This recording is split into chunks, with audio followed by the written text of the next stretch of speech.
Bismillahirrahmanirrahim. Assalamualaikum warahmatullahi wabarakatuh.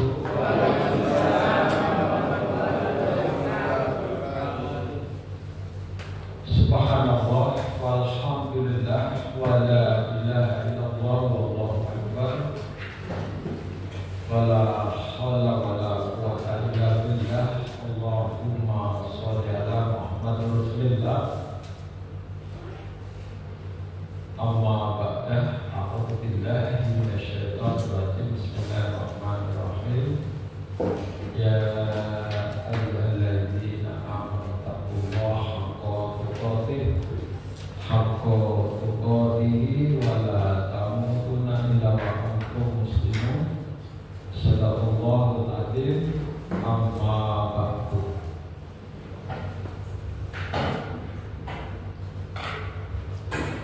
Buyur Rahman, calon tamu Allah yang berbahagia.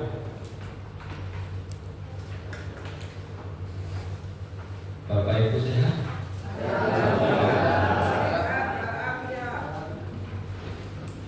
Kayak Fahru?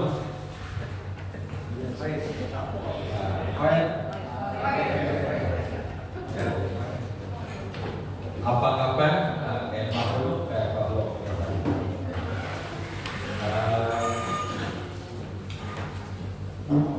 Sedikit-sedikit kita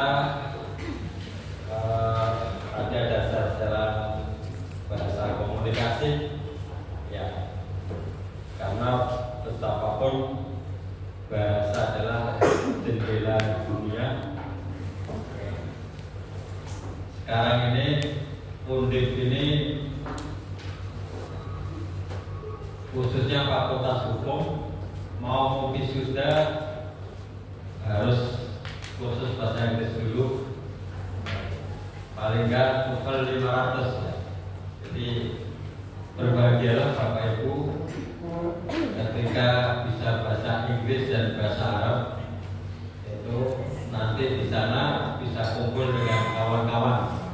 Tadi sudah dicontohkan kayak Pak Belum, kayak apa kabar? Maka jawab hai, alhamdulillah. Kemudian ketika panjenengan suatu saat bapak-bapak khususnya telah melaksanakan tawaf kemudian sa'i, maka apa bapak? Tahallul. Iya, itu di sana banyak tukang syukur towo. Maka mari kita dengan bahasa yang santun jawab saja bukrota, gampil ngenjake mawon. Bukrota wa asila, bukrota niko esok wa asila sore niko. Jadi bukrota. Gampil ngenjak mawon, jangan mengatakan oh kita poni malah menol, kaji malah loro untu. Penting dipemakai. Saya pengen nanti menerbitkan tulisan-tulisan bahasa Arab sehari-hari, termasuk torik kan, berarti minta jalan. Kemudian taal kesini ya. Ada cerita Bapak Ibu ketika sopirnya orang Magelang, kemudian majikannya orang Arab. Orang Arab itu majikannya di situ hajar, malah diajar tenang. Maksud majikan itu ada batu di depan, hajar. Oleh sang sopir karena orang yang bahasa Arab, waktunya dihajar tenang, ditabrak ya. Jadi orang Arab kan ya. Lah ngomong hajar aja ngerti kan waktunya dihajar, padahal majikan itu di depan ada batu, hajar tabrak sisanya.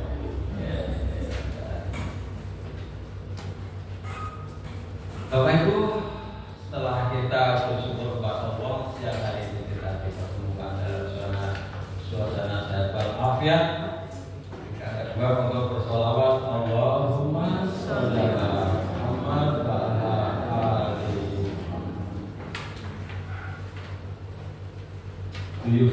teman-teman, calon-calon tamu Allah, tambah hari kita insya Allah tambah ilmu, karena memang haji ini perkembangannya keilmuan.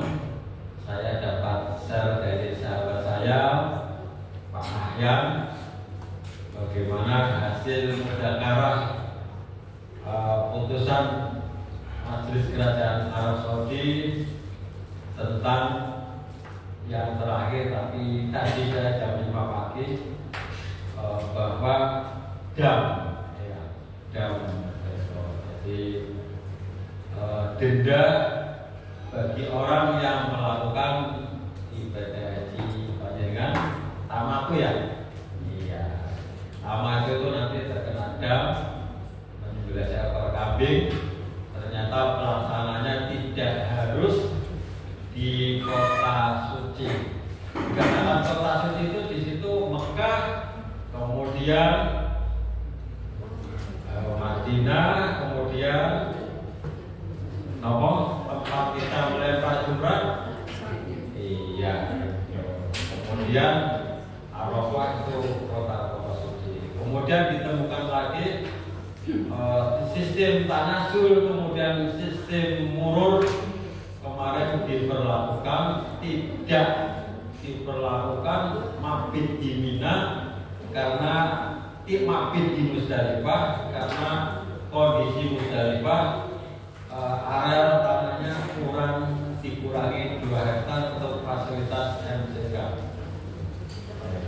Jadi kita ikuti perkembangan. Baik Bapak Ibu, hari ini judulnya apa? Kegiatan harian. Gambaran Bapak Ibu, ini bagi ibu mesti senang.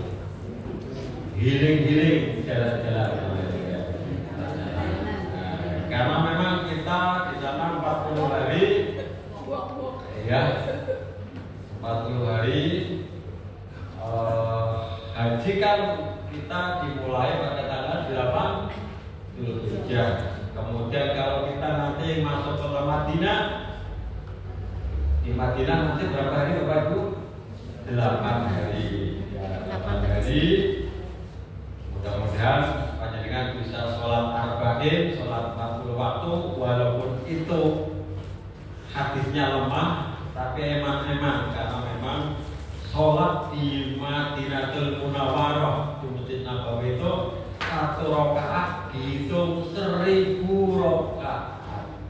Eman-eman 1000 rakaat. Kemudian di Mekah Bapak Ibu berapa? 100.000. Makanya itu janji Allah. Tapi jangan panjenengan menggunakan kalkulator, karena kita sudah haji, sudah sholat di Mekah 100.000 dipingke 30, maka ketemu angka berapa? Maka ketemu angka sekitar 100 berapa juta Pak? Bala pulang nih Indonesia, mungkin sholat ganjaran ini akeh.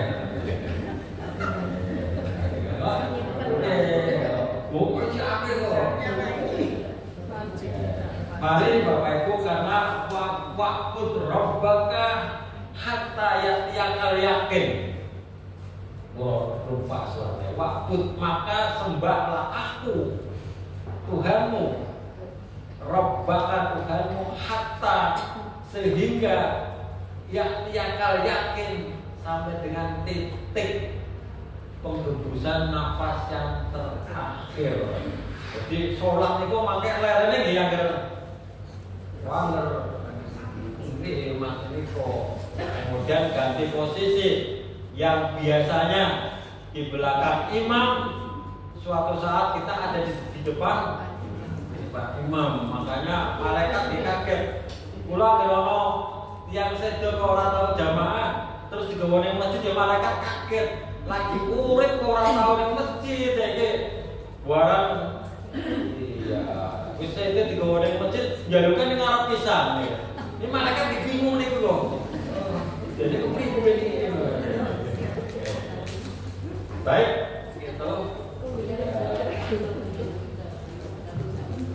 Dan ternyata jalan-jalan yang harta mengikut dasar.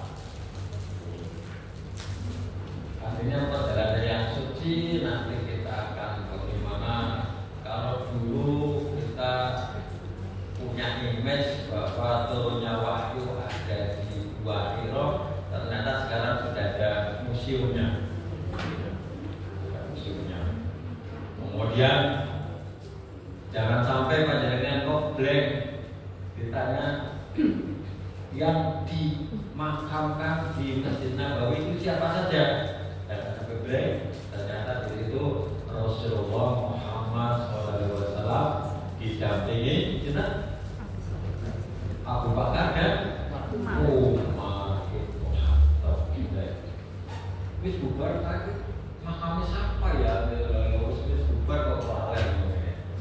Baik, kita awali taklim wonten insyaallah menika kanthi baca basmalah, selanjutnya talbiyah.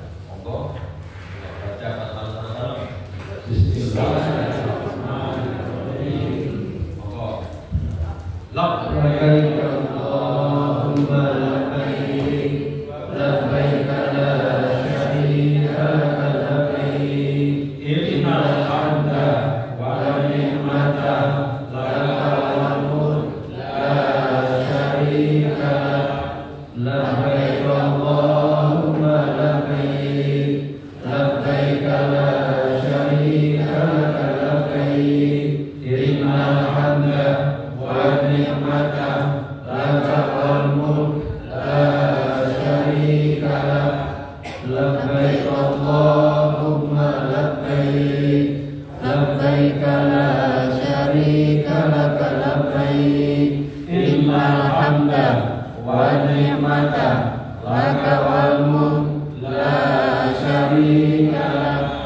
Allahumma shalli ala Muhammad wa ala ali Muhammad kama shallaita ala Ibrahim wa ala ali Ibrahim wa barik ala Muhammad wa ala ali Muhammad kama barakta ala Ibrahim wa ala ali Ibrahim innaka Hamidum Majid. Allahumma inna nas'aluka al-fawza wal jannah wa na'udzu bika min sakhatika wan nar. Rabbana atina fid dunya hasanah wa fil akhirati hasanah wa qina adzabannar. Sebelumnya kepada beliau Pak Haji Purwanto disilakan. Semoga.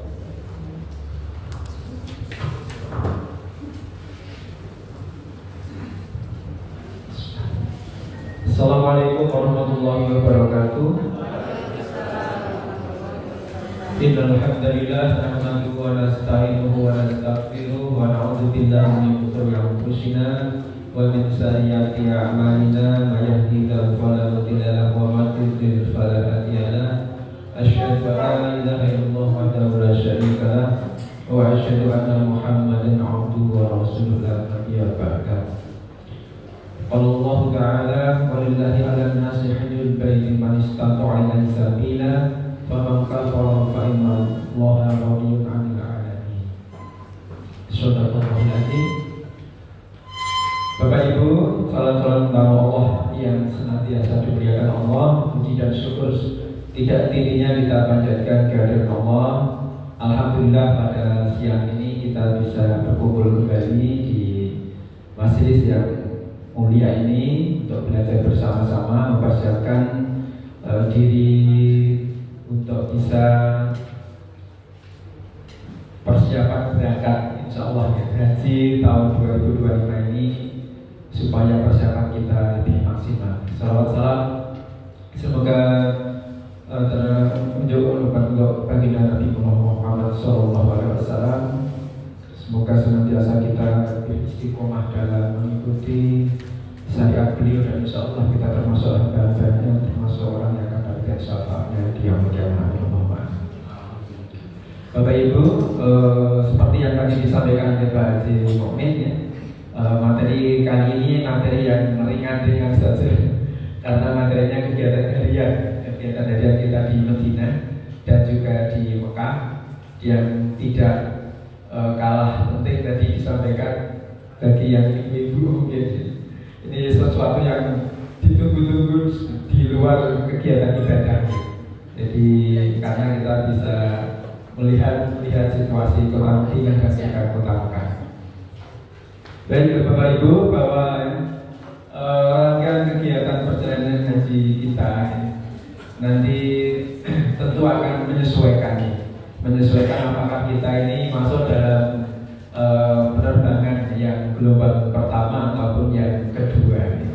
Jika nanti masuk dalam gelombang yang pertama seperti 2 tahun yang lalu ya, 2 tahun, 3 tahun ya. Mulai dari saya 22, 23, 24 ya. Ini sudah 3 tahun ini berturut-turut gelombang 1 ya. Alhamdulillah berarti kita masuk menuju ke Madinah terlebih dahulu ya. Jadi ada sesuatu yang mungkin lebih ya, sebetulnya semuanya tergantung pada kehendak Allah. Nanti kita gelombang 1 ataupun gelombang 2, hanya kalau gelombang 1 memang kita tidak begitu ribet ya.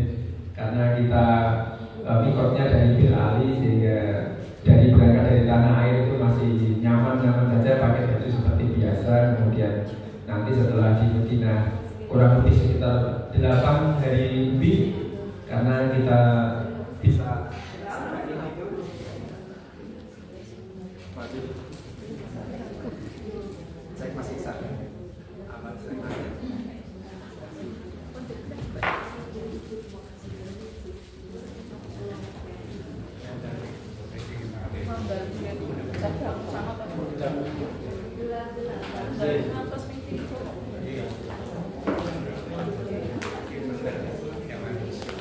saya lanjutkan Bapak Ibu. Jadi nanti kita kegiatan harian kita itu berarti kegiatan terutama kalau kita di Madinah kan ya. Jadi haji itu kan dimulai dari tanggal 8. Jadi nanti kita di kegiatan Madinah itu ya masuk dalam kegiatan harian ya.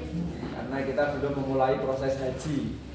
Jadi proses haji kan dimulai tanggal 8 nanti, karena biasanya di KBH Ar-Rahmah atau di Muhammadiyah itu kita mulai ya dari tarwiyah itu jadi tanggal 8 Zulhijjah. Jadi ini sudah kita memulai prosesnya. Nah, ini untuk kegiatan hajinya. Jadi oleh karena itu dari awal nanti kalau kita masuk gelombang 1 yang penerbangan yang awal ini waktu di Madinah ataupun di Mekah. Kalau di Madinah hampir sama, entah kita itu nanti di awal ataupun di akhir ya kurang lebih sekitar 8,5 hari atau hampir 9 lah, hampir 9 ya. Karena kita bisa arba'in, dan kalau datang kita itu agak lebih tepat waktu itu lebih dari arba'in, artinya sekitar 40 hari ini. Mungkin maghrib masih kita kadang seperti saya kemarin subuh, isya itu sebenarnya sudah selesai tapi masih ada bonus subuh, masih subuh sudah masih bisa berjamaah. Jadi itu untuk kegiatan harian. Jadi kalau kita datang ke gelombang 1 itu berarti kita datang ke Madinah terlebih dahulu. Bapak Ibu perlu kami sampaikan juga seperti yang kemarin saya sampaikan ya. Jadi kita datang di Madinah setelah dari bandara itu tentu kita nanti akan ada pembagian hotel, dan itu memang membutuhkan kesabaran karena jamaah dalam saat itu cukup banyak ya. Kemudian juga kemungkinan hotel yang ya, kita tuju itu ya, semoga saja tidak terjadi kasus ada hotel yang mungkin begitu kita datang terus jamaah yang di dalam itu belum keluar. Jadi itu kadang-kadang kasus yang seperti itu yang membuat kita nunggunya kelamaan gitu. Karena ada proses pergantian. Tapi beberapa tahun ini alhamdulillah lancar terus kelihatannya. Jadi jamaah masuk ke hotel itu dalam situasi hotel sudah kosong. Jadi itu pun masih membutuhkan waktu kemungkinan sekitar 1 jam gitu. Jadi 1 jaman untuk proses pembagian kamar, proses nanti kita barang-barang tas kita. Jadi kalau yang tas yang kita bawa terus itu kan tas yang kecil itu gitu, sama paspor jelas nih kan gitu. Jadi itu kalau yang tas kecil sama sementara untuk yang koper itu nanti setelah kita masuk hotel, kadang koper kita baru datang. Ada yang datang kemarin kalau saya itu datang bersamaan. Jadi jamaah datang, tasnya juga datang, kopernya datang. Jadi untuk terutama nanti yang mohon maaf yang sepuh-sepuh mungkin tidak usah bingung kopernya belum ketemu. Ini kadang yang kadang menjadi kepanikan. Alhamdulillah. Jadi kadang itu panik karena kopernya kalau tidak ketemu, yang lain sudah ketemu. Boleh ini kadang menjadi kepanikan tersendiri, terutama yang mungkin yang sepuh gitu ya. Jadi nanti jadi itu sesuatu yang mungkin sering terjadi.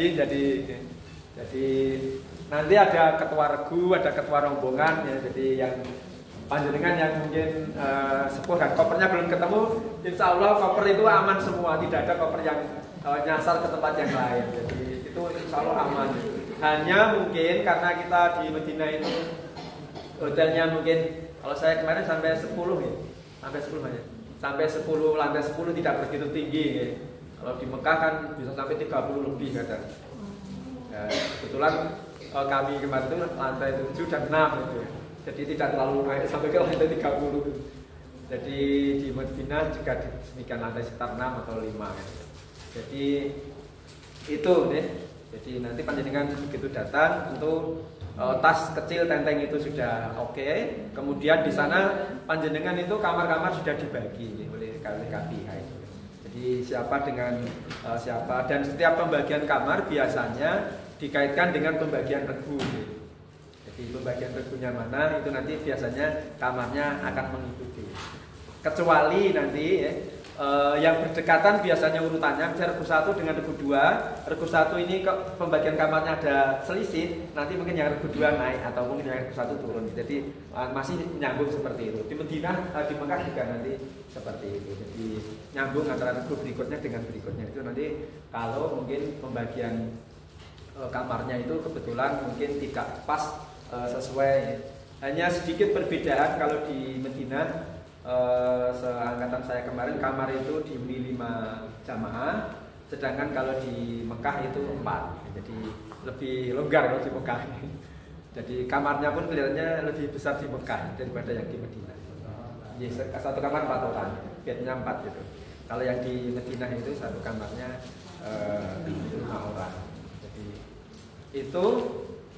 Kemudian tentu kita di Madinah tadi seperti yang disampaikan tadi mungkin kita fokus untuk ibadah dan ziarah. Ibadah tentu kita akan berusaha untuk sholat 5 waktu berjamaah di Masjid Nabawi. Jadi karena ini nanti biasanya dari kloter nih, kalikannya dengan kloter, karena kita itu nanti di bawah kloter, kita masuk di kloter berapa nanti kita mengikuti. Tentu dari kloter ada pantauan. Jadi kloter nanti ada pantauan bahwa setiap jamaah itu diberi semacam checklist gitu. Nanti biasanya checklist itu yang nanti mengkoordinir adalah ketua regu. Jadi di checklist itu nanti mungkin arba'in, mungkin kegiatan apalagi itu di checklist itu. Jadi sehingga nanti panjenengan mengisinya juga harus sesuai. Misalnya kok hari ini saya tidak bisa arba'in, mungkin ya misalnya duhur ya, yang duhur jangan dicetak. Jangan kemudian wah arba'in semua. Jadi itu menyesuaikan dengan kondisi panjenengan. Itu hanya sebagai kontrol ya. Sebagai kontrol kita ngontrol diri kita juga. Kalau mungkin habis ada kegiatan itu terus kemudian itu nanti biasanya dikumpulkan kepada ketua regunya masing-masing untuk mengecek ya. Hal itu juga penting karena apa Bapak Ibu, jangan sampai nanti ada event-event ibadah tertentu yang mungkin wajib dan sebagainya kemudian tertinggal. Itu fungsi checklist itu ya.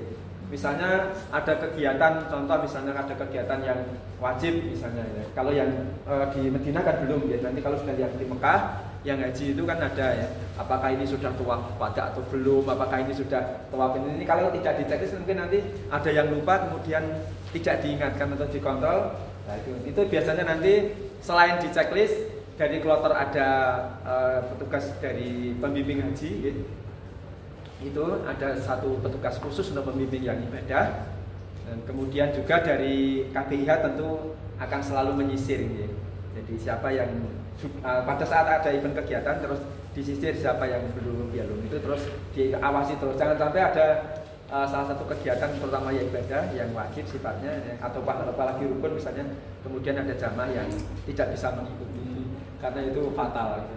Kalau rukun berarti hajinya tidak sah, kalau itu wajib berarti harus membayar dam itu kalau ya misalnya gitu. Maka di Madinah pun sudah mulai diterapkan checklist gitu. Nanti akan ada checklist. Kalau kemarin dari kloter itu untuk memantau kegiatan kita.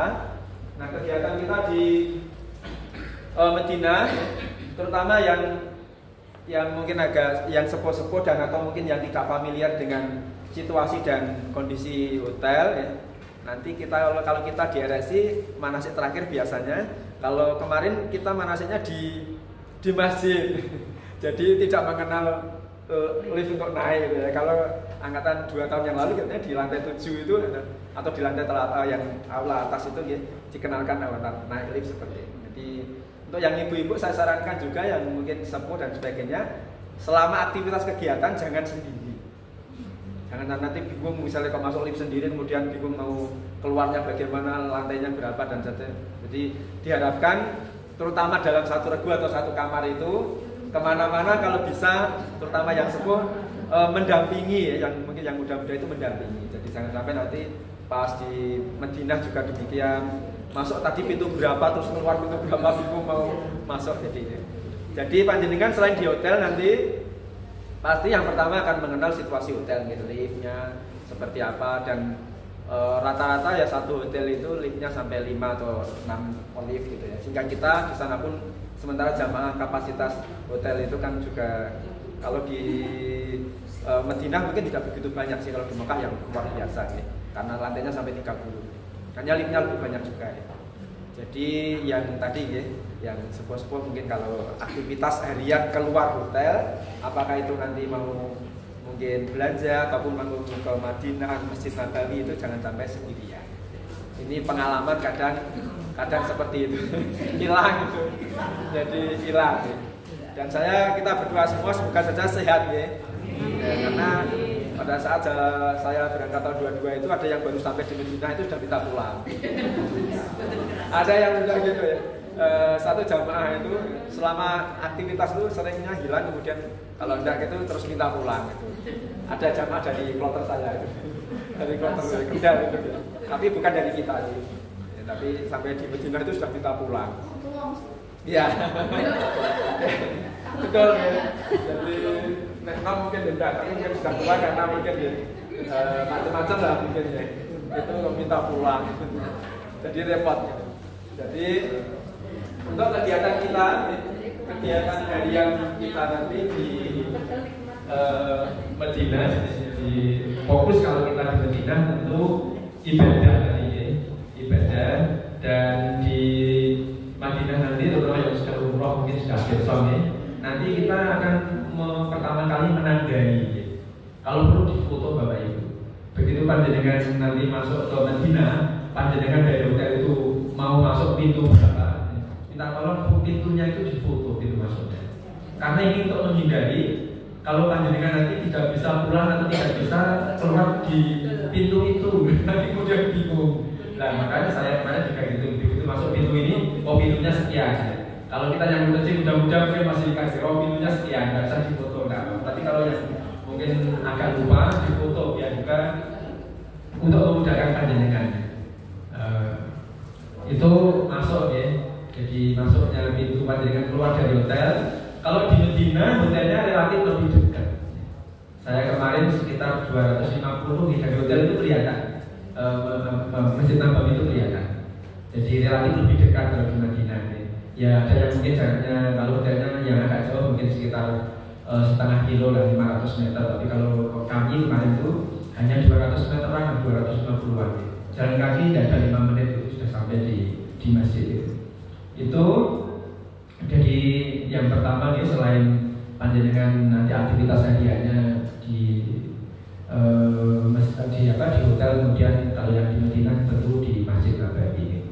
Bapak Ibu untuk di Madinah, panjenengan nanti akan terpisah antara bapak dan ibu, karena di Madinah itu, Masjid Madinah itu untuk jamaah laki di depan, kemudian jamaah putri di belakang. Jadi terpisah. Jadi nanti yang suami istri dan sebagainya kalau memang berangkat bersama ya biasanya ketemuan janjian nanti keluar jam sekian di mana, di pintu mana, itu biasanya seperti itu. Kalau kami kemarin di Madinah sudah yang ibu-ibu ya urusan dengan ibu-ibu punya aktivitas ibadah dan sendiri pada saat di masjid ya. Yang bapak-bapak sendiri karena memang terpisah, jadi jamaahnya terpisah. Terutama juga yang terutama nanti kalau ada mungkin kita ada jamaah-jamaah yang sepuh dan risiko tinggi tadi mohon juga kita setara kebersamaan. Kalau kita di KPI itu biasa tadi. Jadi kita yang sehat, yang masih muda, maupun ini yang lebih sepuh daripada kita yang mungkin perlu bantuan. Jadi ya, terutama juga nanti pada saat di Madinah dan sebagainya. Pengalaman kemarin itu jamaah itu jamaah menunggu, kemudian ada orang yang mungkin karena ini sendirian, kemudian dari jamaah itu digeser posisinya di kursi roda itu, kemudian bingung dicari sampai agak suwe baru ketemu gitu. Ada jamaah yang mungkin karena proses seperti itu kadang di sana masuk. Kemudian Bapak Ibu, aktivitas di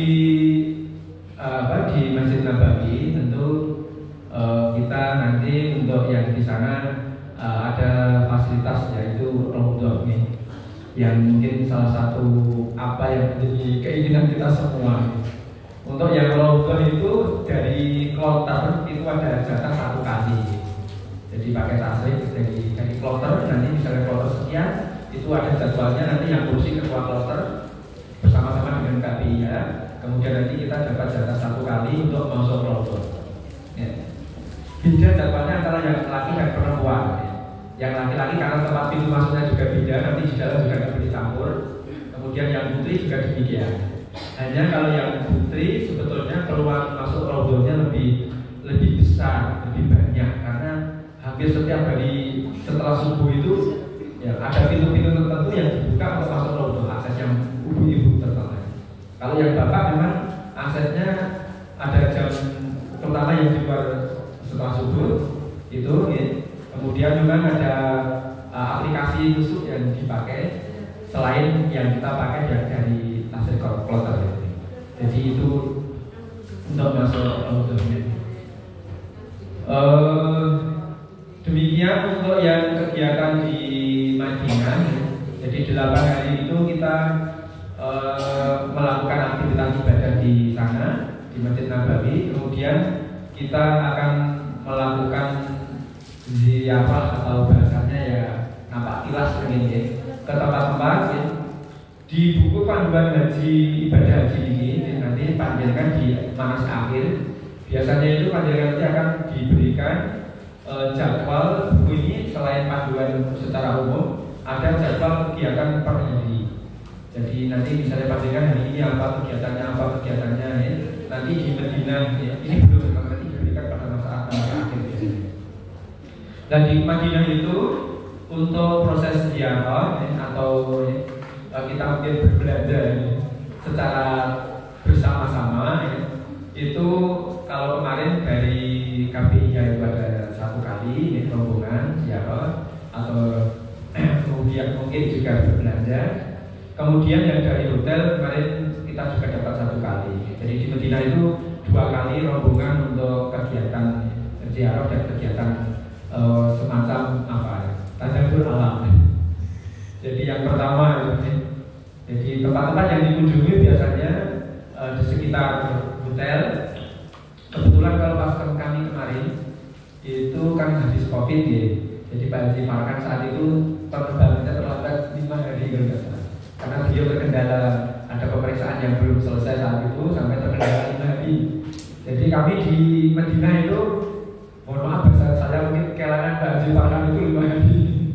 Jadi ke sana itu 5 hari itu beliau belum sampai ke Madinah karena terkendala oleh penerbangan di Teluk Hutan.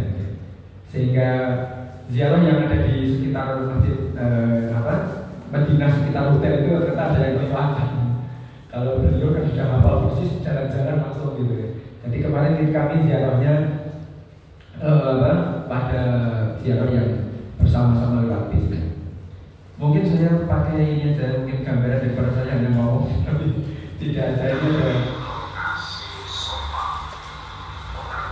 Bapak Ibu, ini video saya buat.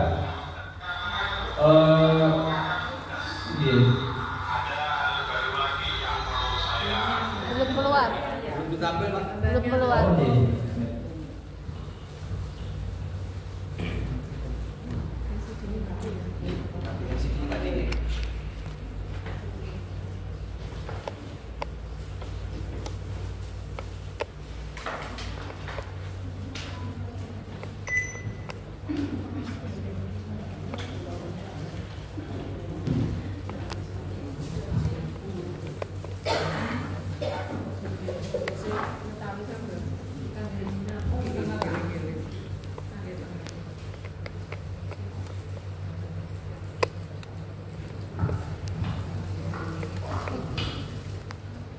video ini saya ringkas dari 4 keping video 4 jam durasinya seharusnya saya ringkas menjadi 1 jam, nggak ada mungkin.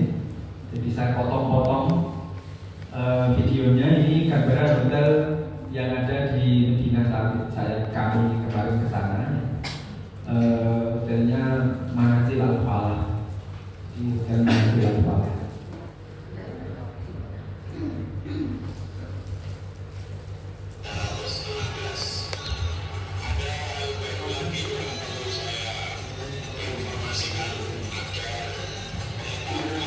Kalau hotel ini jaraknya tadi 200 meteran ke arah utara Masjid Nabawi. Masjid Nabawi itu kan menghadap ke Ka'bah, menghadap ke selatan. Ini di utara, belakang masjid. Kurang lebih rata-rata 500 meter. Ini tidak terlalu jauh. Ini tidak terlalu jauh. Yang agak jauh itu 500 meter.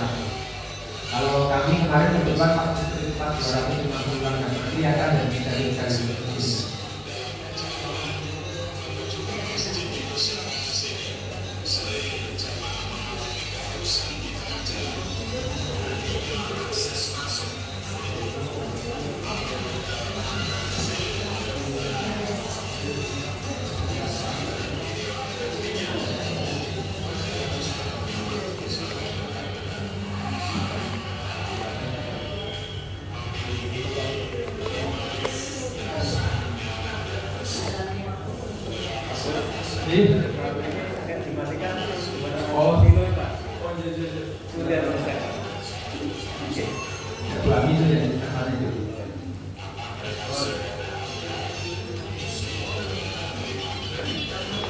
Jadi ini kamar saya.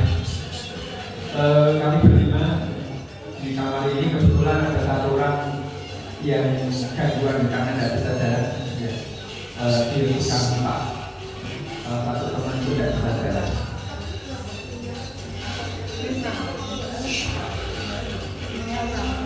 Pakai WhatsApp, kemudian pakai kuota duduk. Hanya mungkin nanti yang perlu didampingi itu terutama nanti kalau ada ini air panas, ini air dingin itu yang pakai showernya itu ya. Itu mungkin yang ibu yang nanti ada itu perlu dikenalkan yang belum pernah kenal itu. Jadi karena nanti kemudian airnya panas banget.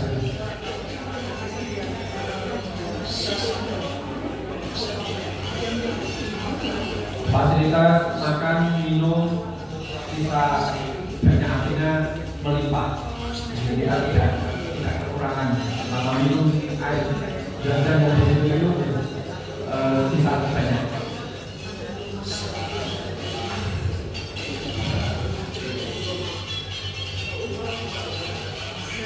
Ini masjid Gua Malam Bapak Ibu, yang mana Nabi dulu sholat di sini, di sekitar hotel ini, dekat dengan hotel ini.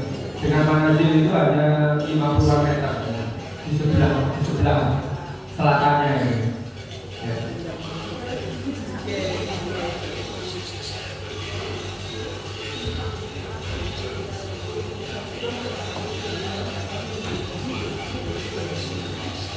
Kemudian Bapak Ibu, toilet atau tempat wudhu di Medina banyak di posisi bawah tanah.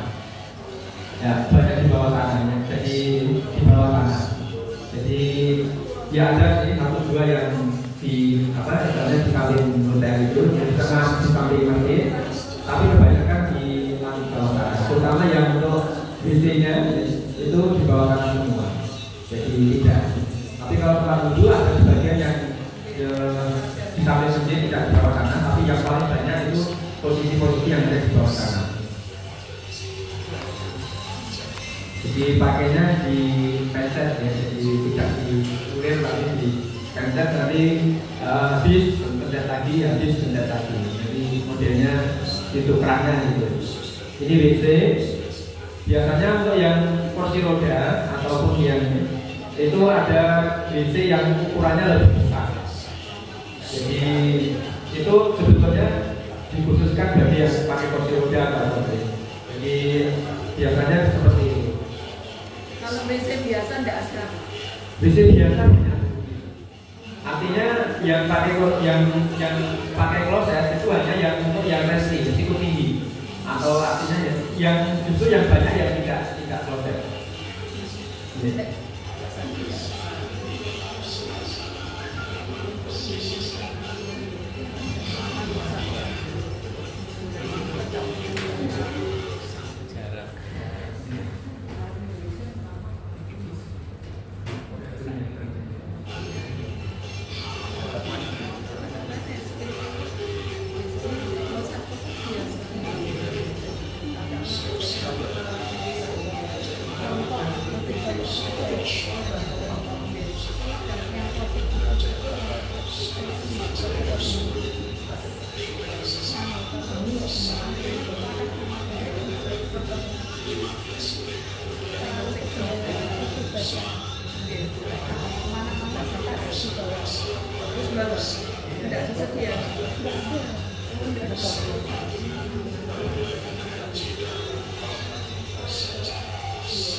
Untuk yang ibu-ibu biasanya yang di belakang ya. Bapak ibu biasanya kalau kita di tanah air mungkin ini ibaratnya itu ada mungkin kita berangkat dari rumah, maka diharapkan kalau di tanah suci nanti ataupun di Medina ataupun di maka paling tidak itu ya mepetnya itu kalau di Medina mungkin setengah jam lah. Nanti karena kalau kita sudah jam itu kita sudah dapat berbagai tempat. Artinya kita sudah di pelataran-pelataran yang mungkin agak panas. Itu di Medina apalagi di Mekah. Di Mekah itu biasanya kita 1 jam. Bapak Ibu biasanya kalau di ini makam baqi ya, di sebelah Masjid Medina. Di makam sahabat-sahabat dan juga beberapa ini ada di samping masjid. Jadi kalau kita habis sholat itu sebetulnya ini saya ambil saat habis subuh. Habis subuh kemudian sholat 2 dulu, sholat 2 selesai terus saya keluar kemudian ambil gambar di makam baqi. Ini ada di samping masjid ini. Ini ziarah ke Masjid Quba. Masjid Quba. Ya.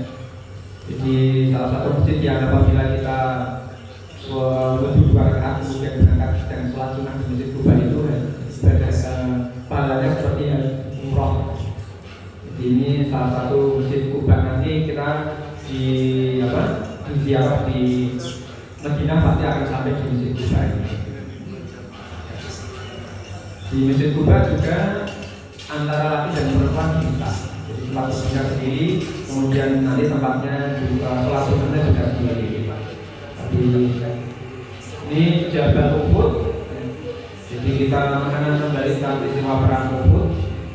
Hanya kemarin kami tidak bisa mendekat, artinya juga biasanya terburu oleh waktu juga. Karena biasanya jam 11 itu kita harus sudah masuk kembali ke hotel. Jadi berangkat jam 6, nanti setengah 11 itu harus sudah kembali karena nanti kita mengajar jangan sampai dulu kita tidak bisa sholat di masjid Nabawi. Jadi kalau ziarah yang di Delhi biasanya kita berangkat jam 6 sampai jam 10-an atau setengah 11-an itu sudah harus kembali ke hotel karena kita jangan sampai nanti duduknya terlambat. Jadi ini perkebunan kurma. Nah di samping kebun kurma ini Bapak Ibu yang kita Astoreal, uang rupiah itu di sini di Arab atau di Medina itu laku. Jadi yang kita Astoreal pun uang rupiah kita itu di sana laku. Dan ini penjualnya juga menjajakannya ya kalau kemarin itu Jokowi karena presidennya kali Jokowi besok mungkin Prabowo. Artinya uang rupiah kita itu bisa kita pakai untuk membayar. Jadi ya ada sih toko-toko tertentu yang harus real, tapi banyak yang sudah menggunakan uang rupiah. Jadi termasuk di sini dengan beli kurma Ajwa itu tahun 22 50.000 1 kilo, 100.000 itu dapat 2 kilo itu pakai uang rupiah mau. Ini di Jabal Ahmed yang untuk membuktikan kalau misalnya gitu bis di parkir dan sana juga. Ini Jabal Ahmed tempat yang mana menjadi pembuktian kita ini juga menjadi. Dan di sini nanti biasanya ada yang mau naik onta itu ada berapa real itu? 10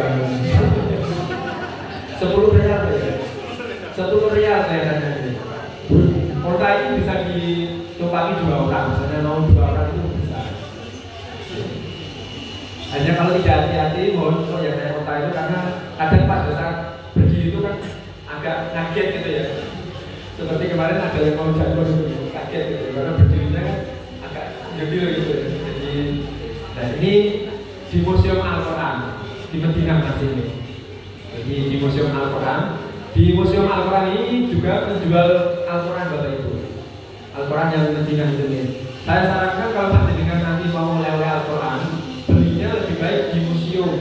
Jangan beli di toko-toko di pinggir hotel, harganya 2 kali lipat. Yang di toko itu harganya 2 kali lipat. Yang di sini lebih murah.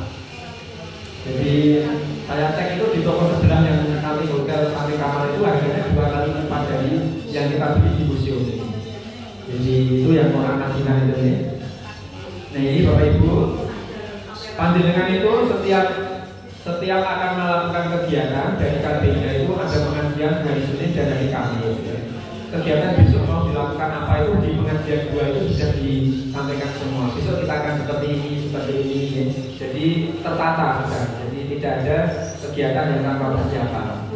Jadi ini kita sudah menuju ke Bir Ali untuk melaksanakan mikot.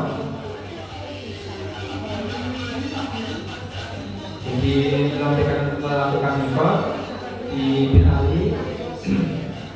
Kebetulan kalau yang di Bir Ali itu ya kebetulan tanaman-tanaman kurmanya juga sangat banyak di sana. Sehingga semoga saja pada saat nanti pas musim buah ini. Pas kami kemarin pas musim buah hanya berhenti panen, jadi masih kuning-kuning kecoklatan di atas.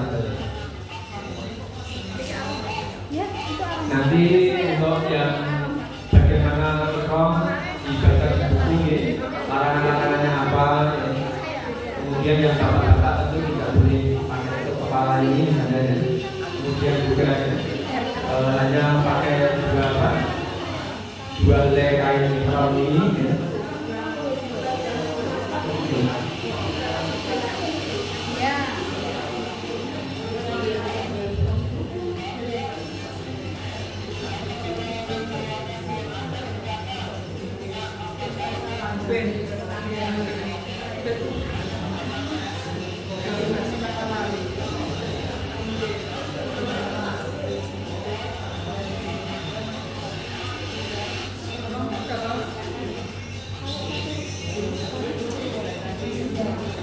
Ini situasi masjid ya, di Bir Ali. Di masjidnya bangunannya seperti bangunan kerajaan. Jadi luar biasa besar dan tiang-tiangnya cukup besar.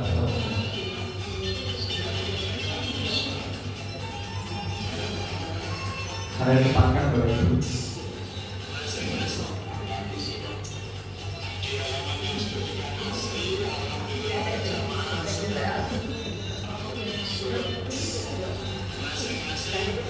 Jadi panjenengan nanti niat untuk umroh itu dilakukan setelah dari mikot berai sholat sunnah 2 rakaat, naik bus, kemudian naik bus itu biasanya nanti oleh ketua rombongan panjenengan diminta untuk bersama-sama melakukan niat untuk umroh. Jadi tidak sendiri-sendiri di masjid tadi.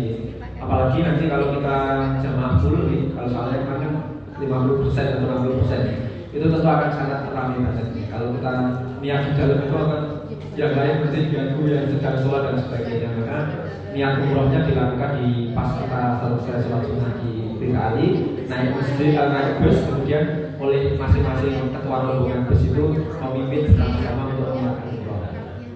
Labbaik Allahumma umroh itu dilakukan di sini.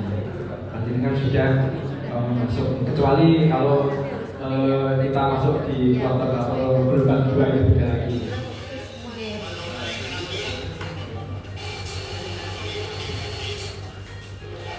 Ya, ini kita sudah sampai situasi hotel di Mekah lebih besar hotelnya, lebih tinggi, kemudian juga fasilitasnya tadi berempat, ada lemari kulkas untuk kalau mungkin ada yang. Dan saya sarankan Bapak Ibu nanti begitu tiba di Madinah jangan tunjuk air zam-zam yang dingin, ya, karena kita situasi dari tanah air kemudian di sana panas banget, ya. Walaupun rasanya nyes gitu ya, tapi untuk menjaga ketahanan kita ya, lebih baik kunjungnya itu yang biasa saja. Karena di situ kan ada jam-jam, ada yang cool, ada yang tidak. Yang ada tulisannya cool itu yang dingin banget. Jadi seperti kalau kita yang ambil dari kulkas kemudian nyes gitu ya. Jadi saya kebetulan di sana selama haji mungkin tidak minum yang dingin itu untuk menjaga jangan sampai nanti jatuh sakit di saat proses 40 hari.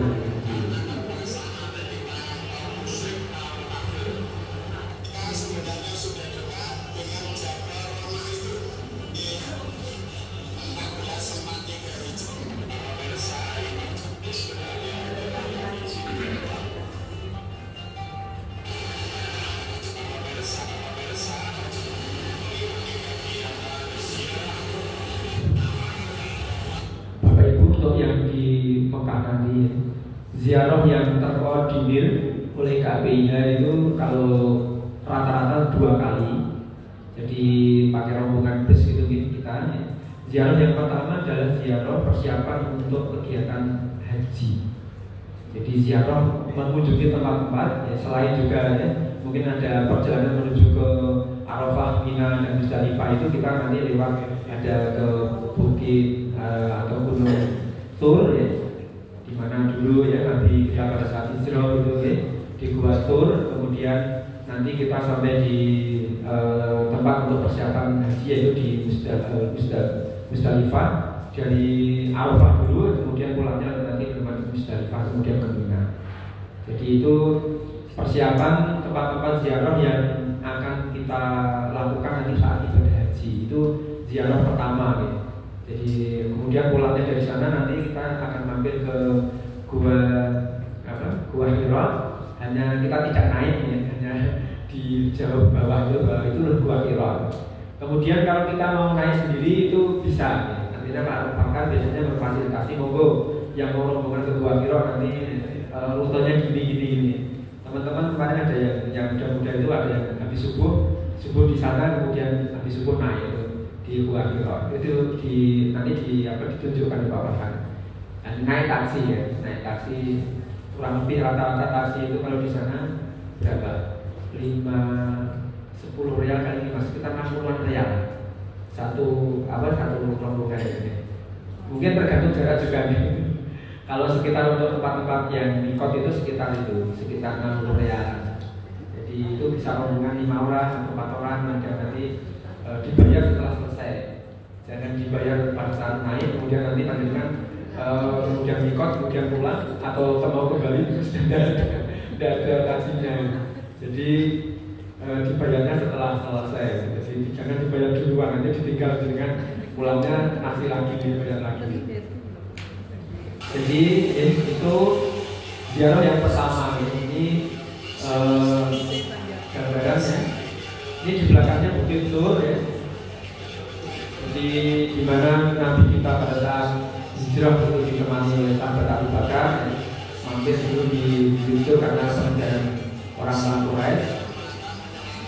Kita hanya bisa di agak jauh ya, tidak bisa kemudian mendekat dan naik. Waktunya habis kalau hanya satu tempat wisata itu sudah 1 hari. Jadi kita hanya di depannya, dan nanti kita muncul di belakang kita. Ini buat show.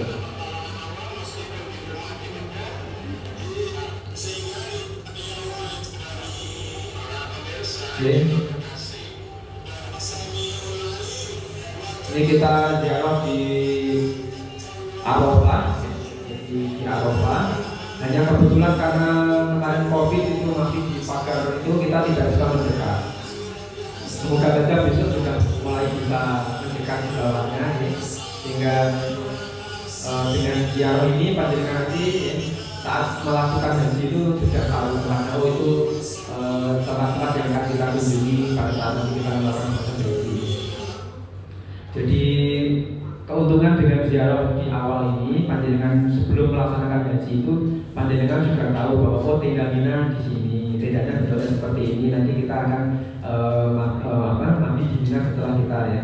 Tapi karena kita itu melakukan tarbiyah, ya, maka panjenengan tidak harus nunggu Arafah dulu ya. Panjenengan justru datang di Mina lebih dahulu.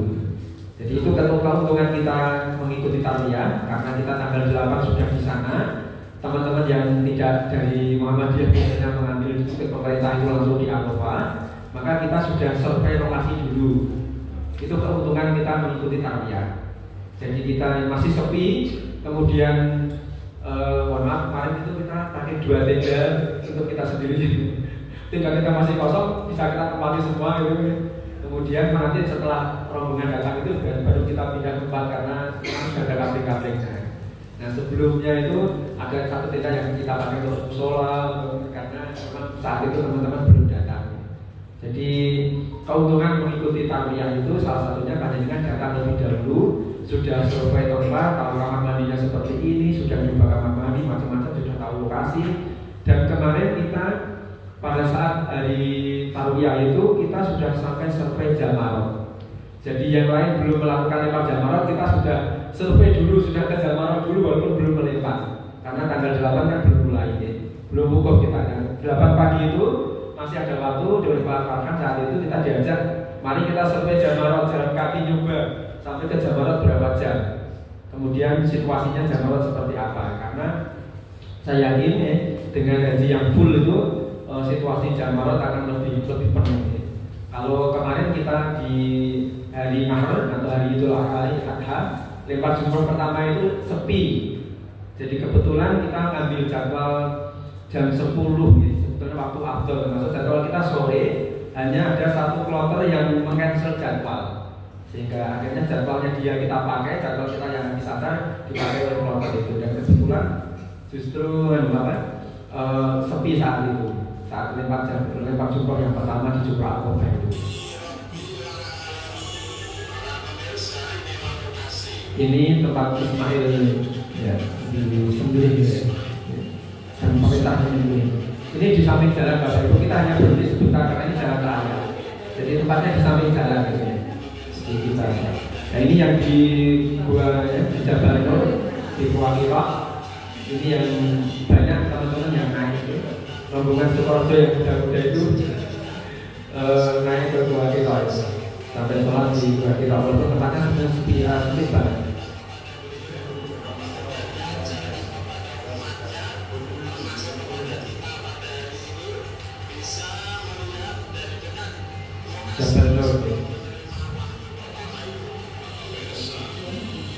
Nah ini kita kembali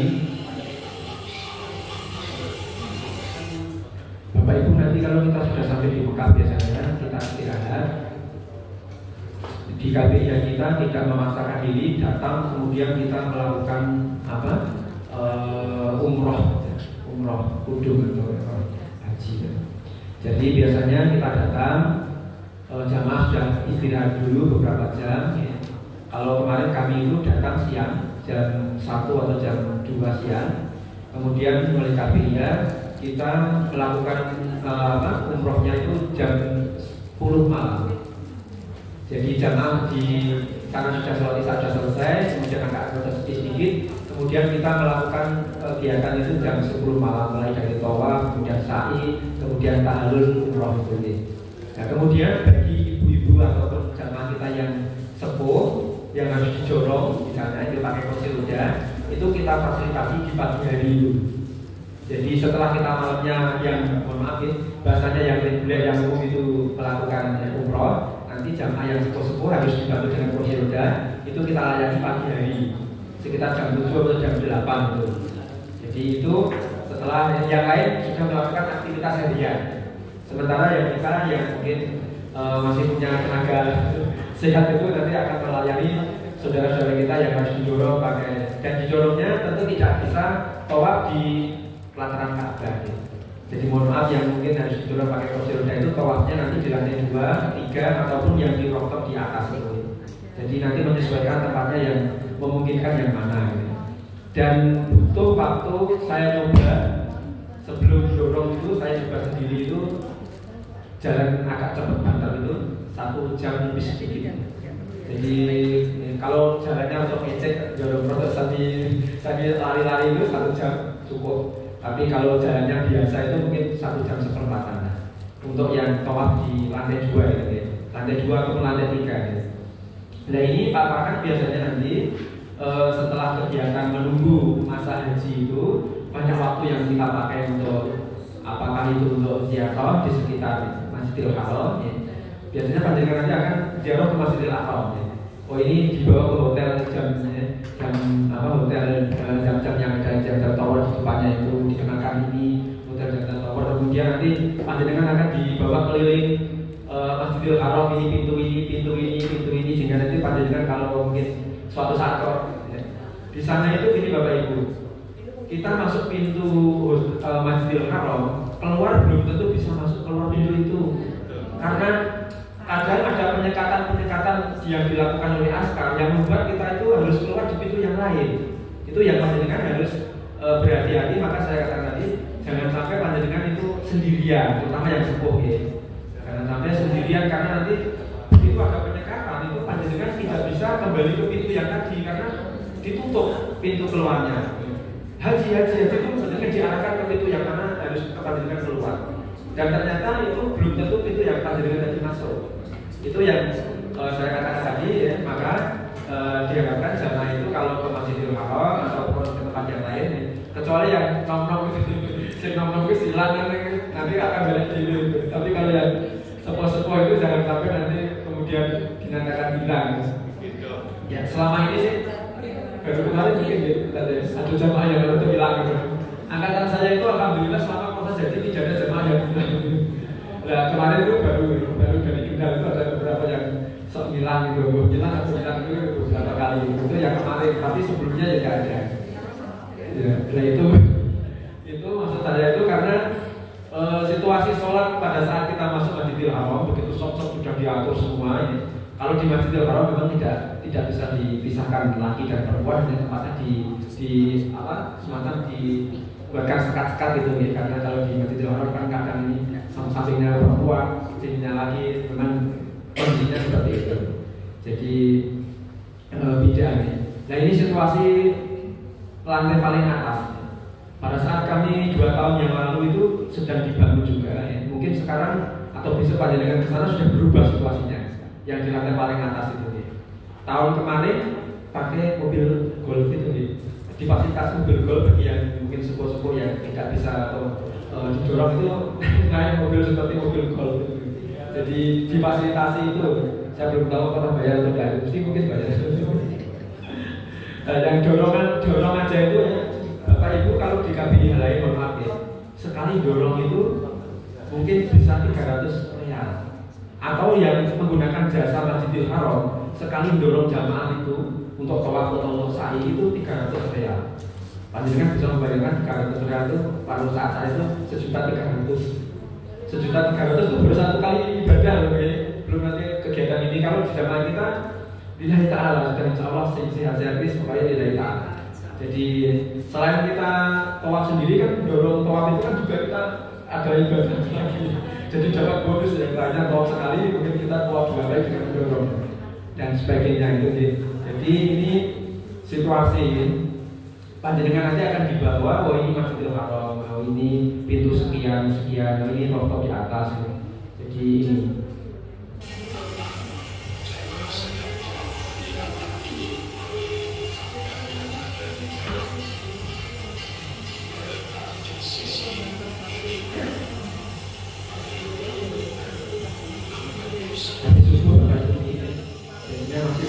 Wanginya kita di lantai paling atas.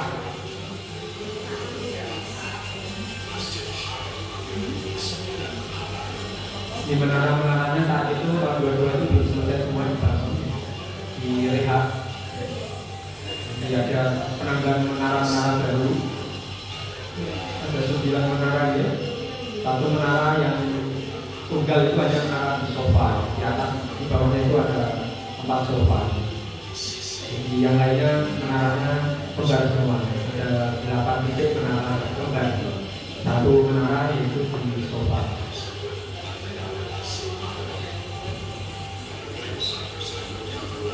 Kemudian Bapak Ibu,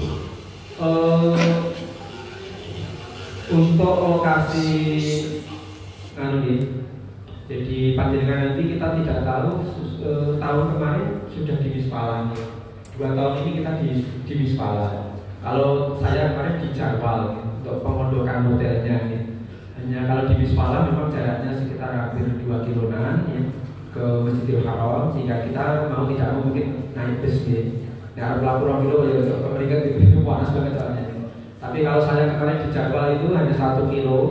Jadi saya biasanya kalau dari hotel subuh itu berangkat jam 3 itu misalnya gitu ya, jam 4 itu setengah 4 itu sudah sampai di Masjidil Haram kalau di Jarwal ya. Semoga aja nanti Jarwal bisa berjamaah besok. Jalannya lebih dekat, hanya setengah jam jalan kakinya, hanya jalannya agak nanjak, agak naik ya. Menuju ke Masjidil Haram itu agak naik. Jadi itu tempat ya. Jadi nanti di tempat yang paling jauh sekitar 6 kilo Azizah ya. Azizah itu sekitar 6 kilo nanti. Azizah dengan Jamarot ya. Kalau di Azizah itu justru kalau nanti ke Milannya lebih dekat ya. Tapi kalau ke ibadah harian ke Haram, ke Masjidil Haram itu lebih jauh. Jadi nanti ada keuntungannya masing-masing. Dan untuk yang situasi di sini nanti panjenengan akan dikenalkan ini tempat perpustakaan yang mana dulu Nabi dilahirkan misalnya gitu. Jadi panjenengan ada posisinya ada di antara terminal Yesir Amir, kemudian sebelum masuk ke Masjidil Haram itu ada Nabi dulu lahir di sana. Kemudian sebelum masuk ke Masjidil Haram ada WC besar, panjang gitu besar, yaitu dulu adalah tempat Abu Jahal. Rumahnya Abu Jahal dijadikan kamar mandi dan WC besar. Jadi sebelum masuk Masjidil Haram.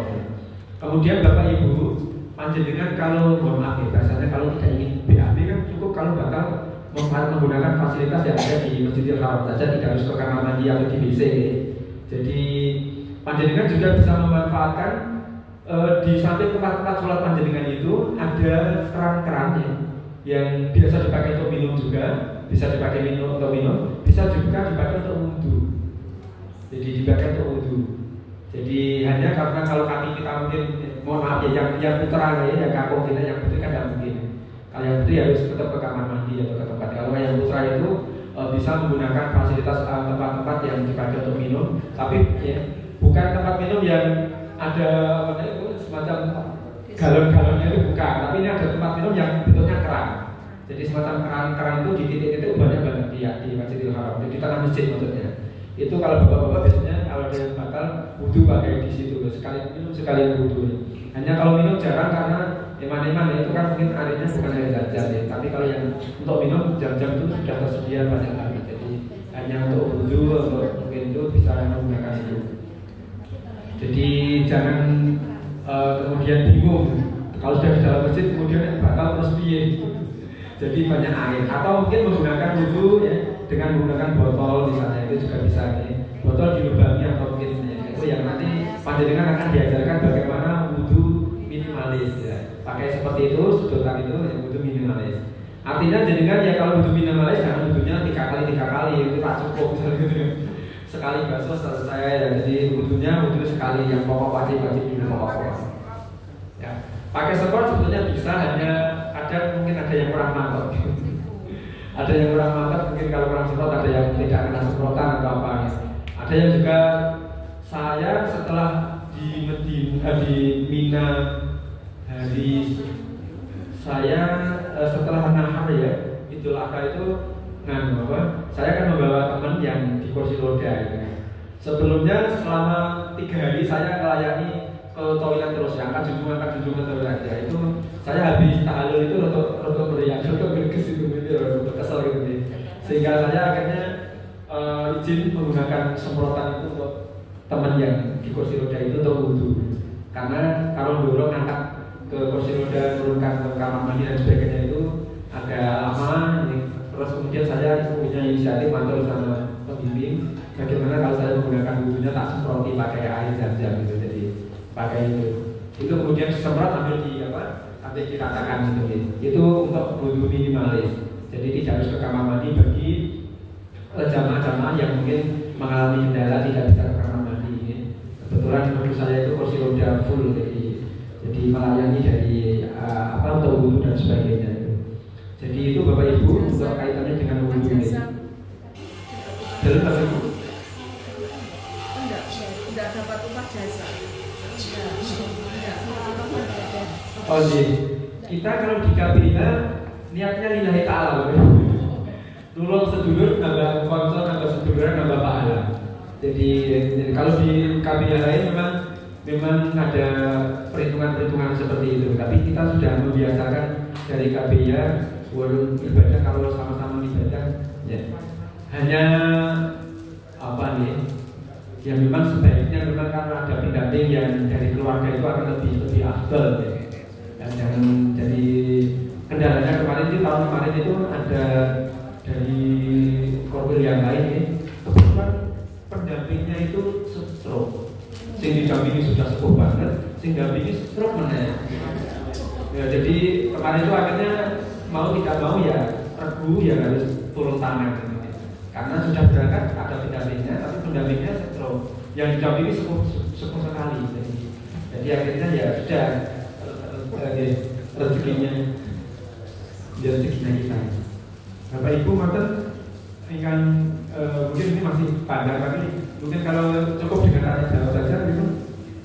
Jadi untuk yang di Mekah kita nanti selain ibadah harian itu panjenengan nanti monggo lagi karena tadi saya katakan kalau bisa itu memang jangan berangkat sendiri, terutama yang mohon maaf ya, kalau yang sing muda-muda sih berangkat sendiri, naik bis dan juga kita lalu-lalang biasa gitu ya. Tapi kalau yang sepuh-sepuh perlu pendampingan ya, jangan sampai berangkat sendiri karena nanti jenengan jangan sampai iki bis tongkonan apa songo ya bingung misalnya itu naik bis tongkonan keliru apa songo misalnya nanti jenengan pada saat tapi di depan hotel menjadikan itu semua nanti di sholat itu 24 jam. Jadi melayani menjadikan pulang pergi PP dari hotel menuju ke Masjidil Haram. Jadi hanya kalau di Masjidil Haram terminal yang paling besar itu Syiar Ali itu ya, itu jaraknya kurang lebih 500 meter, setengah kilometer. Jadi agak jauh. Jadi terminal kemudian kamar mandi itu baru masuk Masjidil Haram. Jadi jaraknya agak lumayan jauh 500 meteran, agak turun gitu ya. Nah di sana itu tinggal dengan nanti diingat-ingat misalnya bis yang dengan di hotel itu nomornya berapa. Jadi karena itu nanti jalurnya beda. Mungkin yang misalnya Pak ini di Jawa bis nomornya nomor sekian, yang di Aziziah nomornya sekian ya. Mungkin yang di mana lagi nomornya sekian. Jadi nanti jangan sampai jenengan salah naik bus, walaupun salah pasti akan diangkat kembali ke hotel jenengan. Tapi jenengan kan pasti sempat hilang dicari oleh saudara jenengan atau teman sekamar jenengan. Kalau jenengan salah naik bus jurusan yang beda. Tapi yang jelas kalau walaupun salah jenengan tidak usah panik. Jenengan karena dimanapun itu ada petugas haji. Jadi kalau jenengan nanti salah dan sebagainya, di setiap hotel ataupun di terminal pemberhentian bus itu ada petugas haji Indonesia. Langsung tanya saja. Jenengan di misalnya kalau salah itu tanya, pasti nanti jenengan akan dinaikkan bus yang jurusan hotel jenengan. Dan kalau bisa ya memang komunikasi HP jangan sampai kalau pas kemana-mana itu jangan sampai HP itu tidak dibawa. Terutama yang sepuh-sepuh yang mungkin tidak open HP itu, kalau besok mungkin bepergian dan sebagainya, terutama itu HP itu harus dibawa nanti karena hal seperti itu komunikasinya penting. Saya pernah Jumatan, kebetulan Jumatan di hari kedua itu saya tidak mengambil di Haram karena dorong kursi roda itu naikkan bus suatu ya angel gitu, ngangkat kemudian kursi dan sebagainya. Terus jamaah saya dibawa pulang oleh ketua kloter saya. Orang ngomong meneh gitu. Saya bingung mencari. Ini anggota saya, jamaah haji saya itu yang Rebo itu kan saya soknya itu saya dekatkan dengan pintu karena nanti kalau di depan kan ganggu di kursi roda dekat pintu. Nah tanpa konfirmasi itu ternyata dibawa pulang ke hotel itu sendirian.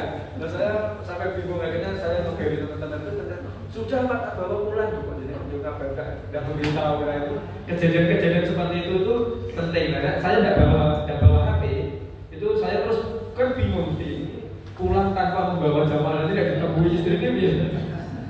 Ini kok dihilangnya, nah ini penting ya. Walaupun kalau pas situasi sekarang gitu, Bapak Ibu jamaah haji Indonesia terkenal selfie-nya. Itu di arah sana itu ya, di komentar itu terkenal jamaah haji Indonesia, dan sedang di mana pasti foto ada status itu ya. Nah ini panjenengan nanti kalau di sana ya harus berhati-hati karena ada pas terutama kalau pas kerumunan nih, karena di sana itu jangan sampai karena situasi padat banget. Jangan sampai jadikan berkerumun agak lama kemudian mengganggu itu akan ditegur diperingatkan oleh askar. Ya, diperingatkan karena di sana itu situasinya kan padat banget ya. Jadi kan kalau bergerombol pas selfie itu mengganggu ketertiban umum, dianggap mengganggu ketertiban dengan diperingatkan pasti. Syukur asal tidak kita HP-nya. Nah itu mohon nanti. Jadi ya kalau yang wajib ya jangan sampai kemudian jadikan sambil selfie kayak misalnya tawaf wajib dan sebagainya. Dan nanti kalau pas tawaf sendiri sudah selesai kemudian nanti gambar. Tapi kalau yang wajib wajib ya kalau bisa jangan. Jadi itu diperingatkan jangan sampai ibadah kita nanti terganggu kerusuhan oleh seperti itu. Mungkin Bapak Ibu monggo kalau ada yang mau ditanyakan.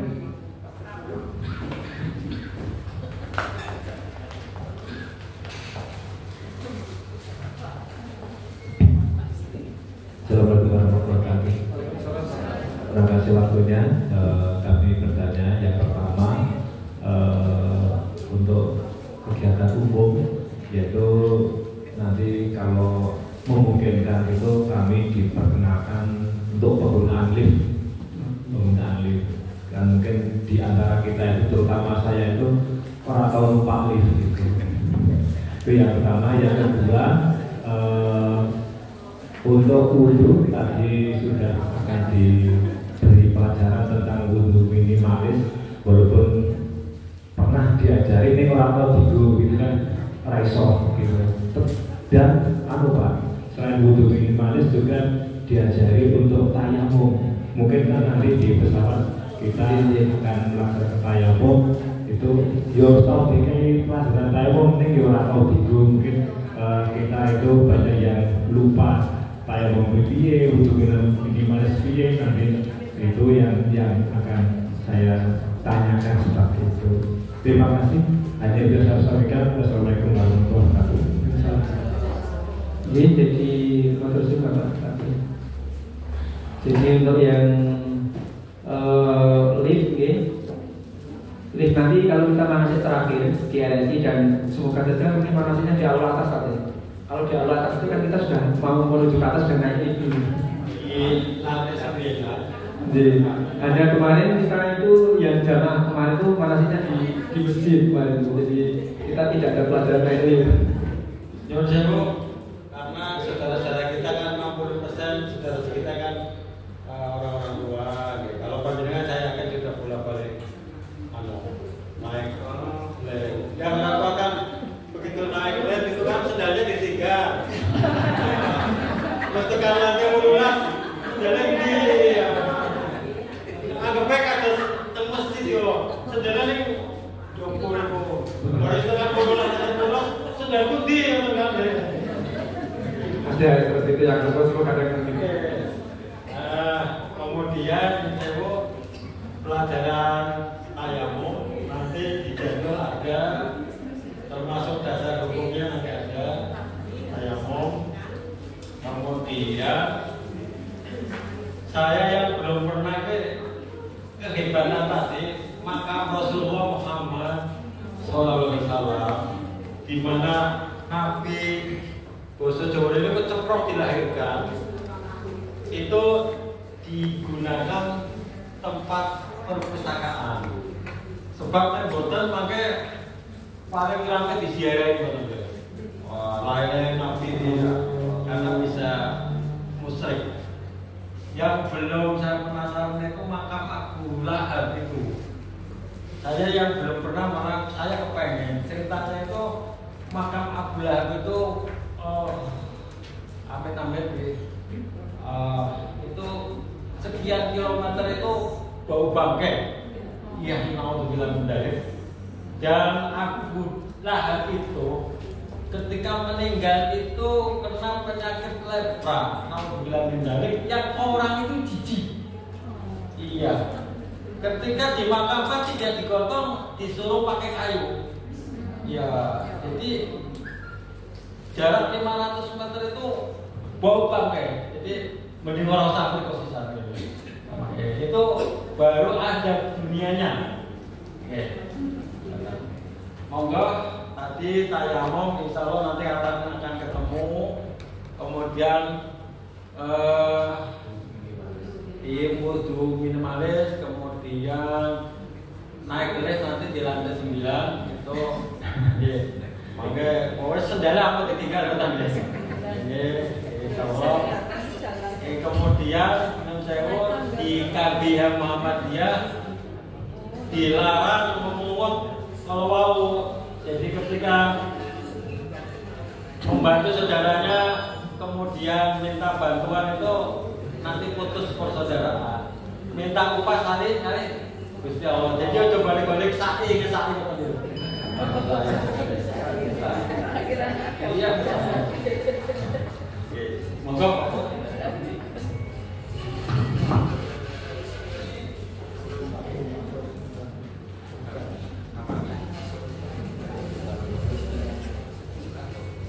Ini jangan ada.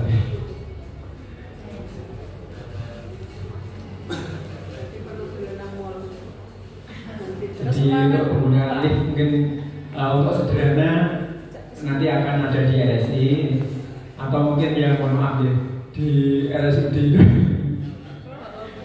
Di RSUD itu di belakang itu di Bukebil itu ada lift juga. Tapi jadi kan kalau misalnya yang besok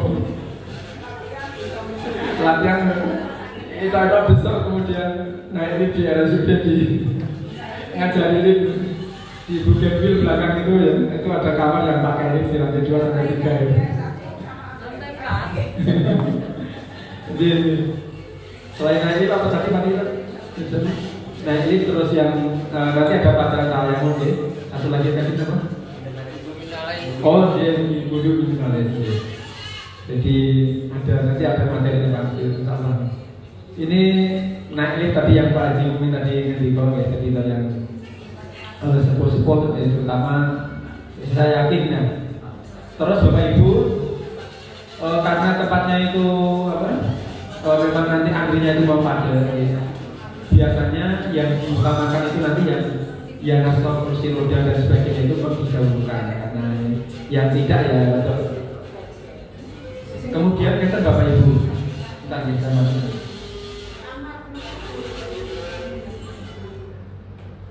Jadi ada tips sebetulnya kalau kita dari Masjidil Haram atau dari Masjid Nabawi itu panjenengan kalau kundur ke hotel ya, jangan tergesa-gesa langsung kundur.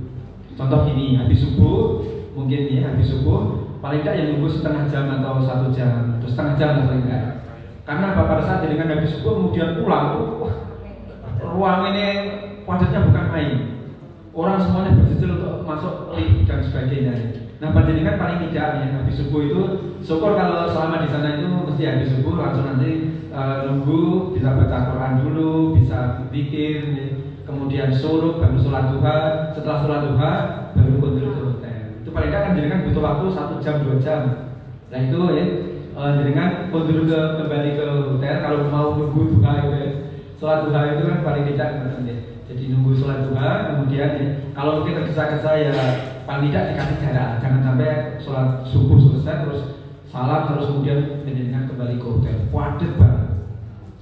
Jadi itu saya sarankan ya, mendingan nunggu setengah jam atau mungkin syukur lah kalau biasanya kami dulu gitu nunggu sampai sholat duha, setelah itu baru pulang ke hotel sekaligus sarapan, mandi dan sebagainya.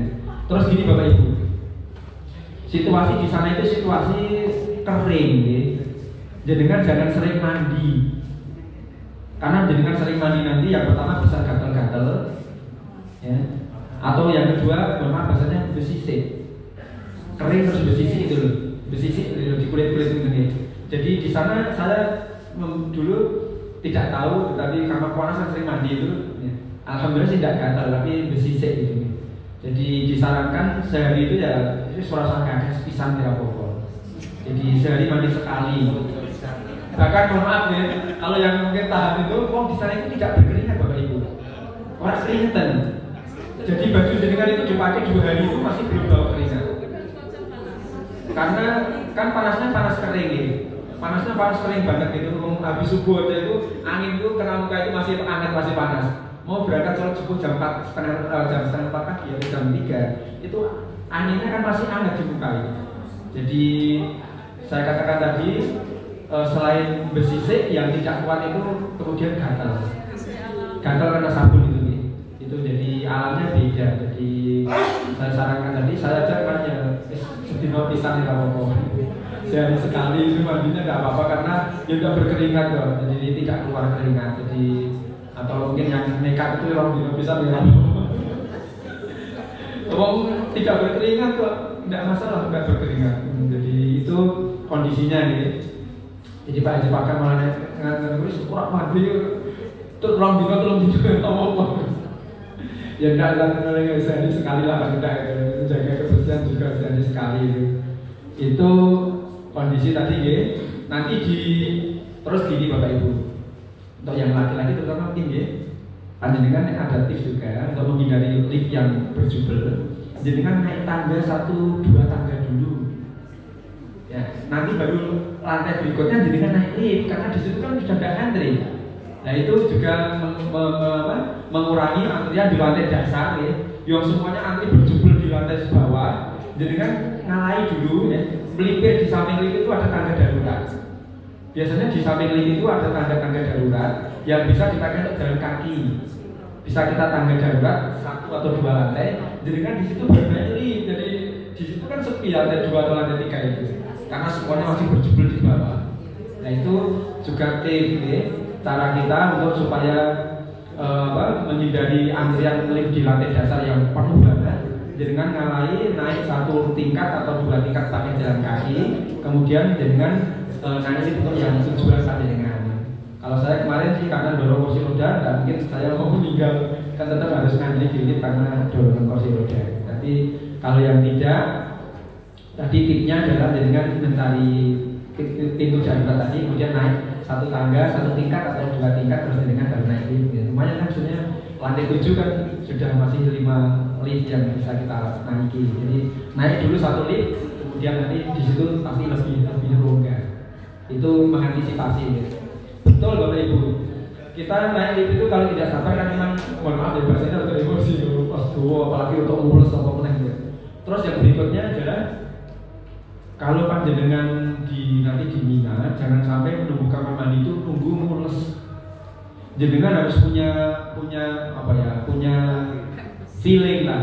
Aku nek jam ini atau rasanya kayak ini kita nih sepatu kudu ke belakang. Jangan harus seperti itu, jangan sampai nunggu mulus baru ke belakang. Jangan nanti bisa pingsan di depan kamar mandi. Ya, karena ada kejadian betul ya. Ada jamaah yang sepuh, mungkin sudah mulus dan sebagainya. Nantinya dowo sing diantrinya mungkin orang nantinya itu tugas atau mulus banget. Akhirnya pingsan di depan kamar mandi itu. Ya berantakan semua, itu sudah pingsannya dalam kondisi sudah kebelet banget itu. Jadi yang betul gitu. Jadi saya dulu juga nonton jadi pesan. Jadi istilahnya kalau mungkin kok biasanya sebelum subuh itu mungkin setengah jam sebelumnya atau yang tahu panjenengan semua, orang lain tidak akan tahu gitu.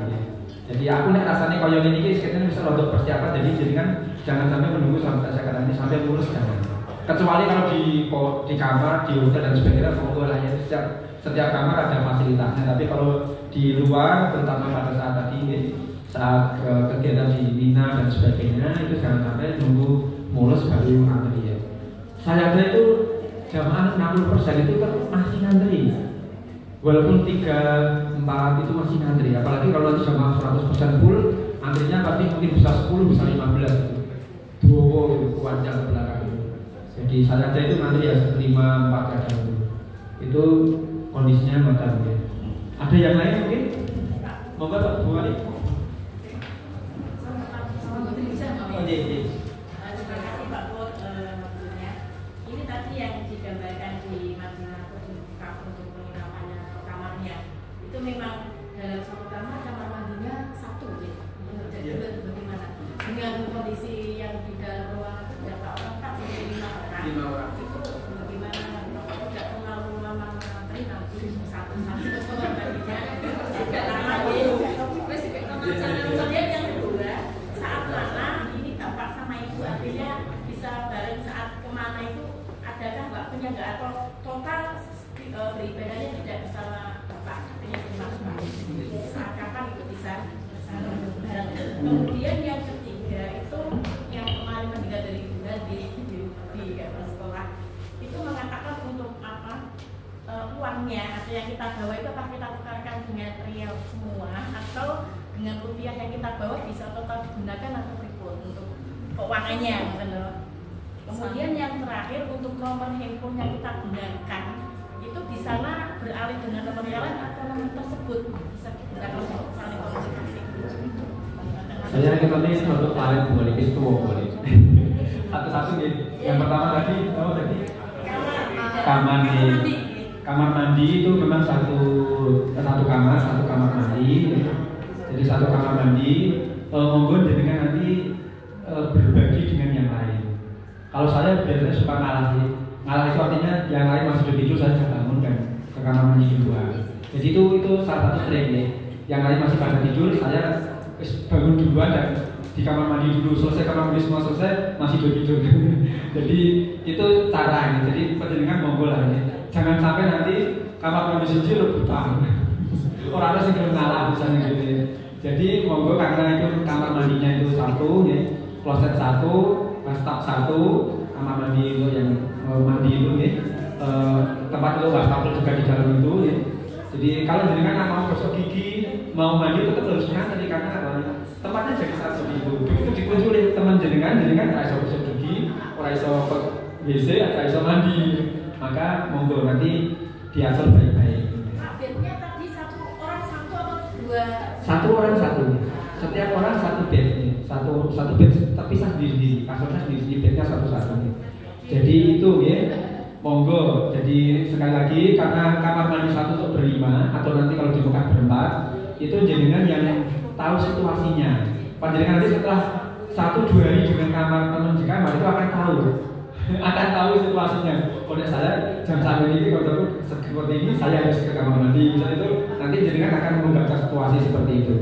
Kalau saya kemarin gitu ya teman-teman masih sore itu saya sudah kamar mandi dulu dikasih. Itu mengambil situasi yang tidak mengganggu teman-teman yang lain. Terus yang kedua tadi, suami istri ya. Di sana Bapak Ibu, jenengan itu kalau di Medina ya, kapanpun bisa barengan dengan Bapak Ibu saat keluar hotel mau menuju ke masjid bisa bareng ya.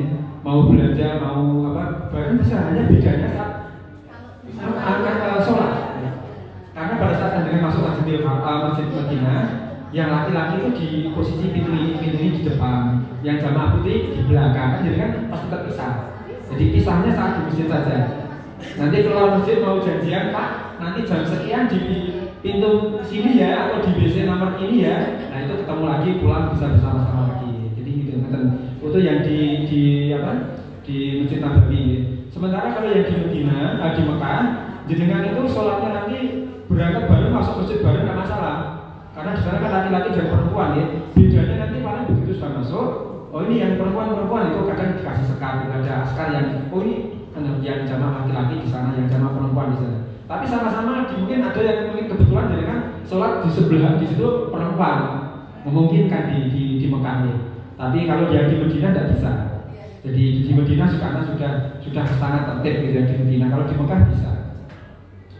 Jadi kalau yang di Madinah, di Mekah lebih leluasa lagi boleh. Jadi artinya kita berangkat dari hotel bareng suami atau bareng istri, kemudian sampai ke masjid juga bareng masih. Nanti pada saat kita sudah mau shop itu diarahkan. Yang perempuan ini untuk yang perempuan di arah sana itu ditata. Tapi selama kita sampai masuk masjid itu masih bisa bersama-sama dengan suami atau istri. Hanya nanti begitu sudah ditata di monggo. Nanti biasanya kita janjian dulu. Nanti keluarnya jam sekian di mana? Nah itu kalau yang sudah mungkin janjian suami istri mungkin ya. Atau nanti jam sekian kalau mungkin nanti ketemu di sebelah kamar mandi yang pojok itu nanti karena sebelum ke terminal kan biasanya melewati kamar mandi. Nanti kita tunggu di samping kamar mandi yang biasa untuk menunggu misalnya itu kan itu nanti punya tempat-tempat tertentu ya. Buatan yang keempat tadi real. Bapak Ibu, ini biasanya di KBI kita akan memfasilitasi yang mau tukar real ya. Tapi itu bukan wajib. Tapi dari Ustaz Fakam kebetulan putra beliau itu ada yang di sana di Mekah. Itu bisa biasanya memfasilitasi bagi jamaah yang mau tukar real. Memang sedikit lebih murah dibanding dengan kalau kita tukar di money changer yang ada di Indonesia. Sedikit lebih murah karena sana kan langsung di tanah suci. Itu Ustaz Fakam biasanya memfasilitasi. Kita transfer uang sejumlah berapa, nanti sampai di sana kita diganti dengan uang real. Difasilitasi oleh KBI. Atau tadi ya, kalau panjenengan misalnya pengen ribet tukar real tombol money changer sendiri juga tidak apa-apa, sama dari sini ya. Lawan panjenengan itu nanti kan tadi ya, tidak semua belanja atau toko itu membutuhkan uang real. Kadang uang Prabowo bisa berarti Prabowo yang paling Jokowi itu uang rupiah jenengan itu terpakai nanti. Jadi terpakai. Jadi tidak harus semuanya kemudian ditukarkan real semua, tidak ada rupiahnya. Dan pada saat jenengan pulang nanti kan yang sisa realnya banyak kan kadang bingung juga ya. Oh kita pakai lagi ya, karena warna yang jenengan yang nukernya kakek itu kan di sini juga nggak bisa dipakai. Itu jadi uang rupiah kita di toko-toko tertentu masih tetap bisa kita pakai untuk belanja. Jadi tidak harus kemudian tukar aja secukupnya. Dan perlu ini belum disampaikan KBI ya, tapi hanya sekedar informasi saja Bapak Ibu. Nanti selain biaya yang kita keluarkan untuk manasik, panjenengan itu nanti ada biaya untuk hadiu. Kalau nanti hadiunya mau dikelola di hadiu di sana ya, kecuali yang sekarang ini ada tanazul tadi itu ya, yang boleh atau bisa nanti korban atau hadiunya dipotong di tanah air. Tapi kalau kemarin kalau tidak salah 200 sampai 250 real itu kan kurang lebih 1 juta sekian ya. Di sini 1 juta sekian tidak dapat kali apa, belum dapat sampai aja masih kecil mungkin ya. Di sana kan paling hanya 200 sampai 250 itu sudah untuk hadiu ya. Untuk kambing yang dipotong untuk hadiu karena kita ini tamato itu paling sekitar 200 sampai 250 real. Lah kalau kita rupiahkan kita potong di tanah air ya atau apa-apa. Karena di sini kambing paling tidak ya pantas ya 3 juta ke atas mungkin ya. Itu kalau di sana hanya 1 juta sekian, 200 sampai 250 real. Itu yang untuk hadiu. Dan yang menyaksikan pemotongan hadiu nanti biasanya ketua regu atau ketua rombongan. Karena tidak mungkin kita dari Mina itu kemudian bareng-bareng belum potong tidak mungkin. Tempatnya juga ramainya sejalan. Jadi nanti perwakilan ketua-ketua rombongan dan ketua regu ada yang menyaksikan pemotongan hewan juga. Nanti disebut satu-satu, ini dipotong atas nama siapa, dipotong atas nama siapa, dipotong atas nama siapa. Itu di video ini sebetulnya ada, tapi tadi belum sampai ke sana. Jadi dipotong atas nama siapa. Jadi itu dilayani di sana. Jadi monggo nanti untuk real ya diprediksikan tahun kemarin kita iuran itu ada sekitar 1.000 real. 1.000 real itu untuk HTU sekitar 250 atau 200-an. Kemudian untuk ziarah nih, ziarah di Medina sekali yang Zakaria, 2 kali ziarah pakai rombongan bus di Mekah. Kemudian juga untuk kegiatan tarwiyah, itu untuk kegiatan tarwiyah juga pakai iuran itu nih. Tahun kemarin kurang lebih ada sekitar 1.000. Di angkatan saya itu masih kembali 50 realan ya. Nanti kalau sisa itu dikembalikan. Jadi nanti kafilah rombongan jamaah kafilah itu ada bendera kafilah. Nah, iuran-iuran panjenengan yang untuk operasional di sana itu ditampung dari bendera itu. Dan nanti setiap saat, setiap Senin Kemis biasanya bendera laporan. Uang masuk dari jamaah sekian dipakai untuk ini, sisanya masih sekian. Sampai nanti menjelang pulang uangnya sisanya sekian mau diapakan. Wah, itu di pengajian Senin dan Kamis itu. Jadi uang panjenengan di bendera kafilah itu selalu dilaporkan. Uangnya sampai masih sekian-sekian. Uang saya kemarin, rombongan saya itu masih pulang itu dipakai untuk menyumbang ke kegiatan amal sosial sekian, terus sisanya dikembalikan ke jamaah. Jadi itu dari itu ya, kegiatan itu. Oh, nomor HP itu masih pakai nomor kita, hanya di roaming bukan itu. Roaming karena kita kan pakai sana nih kayak sini, jadi kena roaming. Yang simpati memang roamingnya harus mahal, mendekati 1 jutaan atau 1 jutaan. Kalau yang kartu-kartu selain simpati ada yang 300.000, ada yang 400.000, tapi yang simpati memang rodo paling dhuwur di hampir 2 kali lipat yang nomor lainnya. Tapi kalau jenengan mau ganti nomor yang baru di luar nomor jenengan ya bisa. Tapi kan tidak mau bagi kocok-kocok mau bagi keluarga itu. Kalau saya kemarin tak isi yang simpati ya 1 jutaan lah. Ngoten nggih? Masih ada lagi? Nggih, Bu. Waalaikumsalam. Ketika naik bis itu apa bapak-bapak sendiri, bapak ibu sendiri, pas suami istri bisa bareng? Untuk naik bus suami istri bisa bersama-sama. Jadi suami istri bareng-bareng dari hotel naik bus bersama-sama ya. Kemudian sampai masuk masjid aja bersama-sama masih boleh. Nanti paling yang tidak boleh pada saat sudah diatur jamaah sholat itu yang dengan harus pisah, karena nanti yang ini perempuan sendiri, yang laki sendiri. Jadi jenengan selama aktivitas selain aktivitas ibadah, bahkan nanti tawaf aja Bapak Ibu. Di sini tadi ada sebenarnya.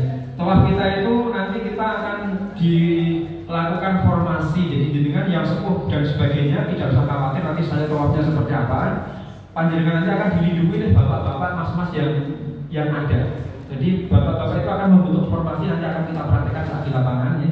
Bagaimana formasinya sehingga jamaah perempuan itu aman di tengah. Tidak akan ada jamaah dari lain atau KBH lain atau orang asing masuk ke jamaah kita terjel di tengah-tengah, tidak ada. Rapet karena nanti sudah rapet, kalau akan rapet gitu ya. Jadi nanti panjenengan itu akan dilindungi bapak-bapak oleh bapak-bapak yang ada itu dengan pagar betis.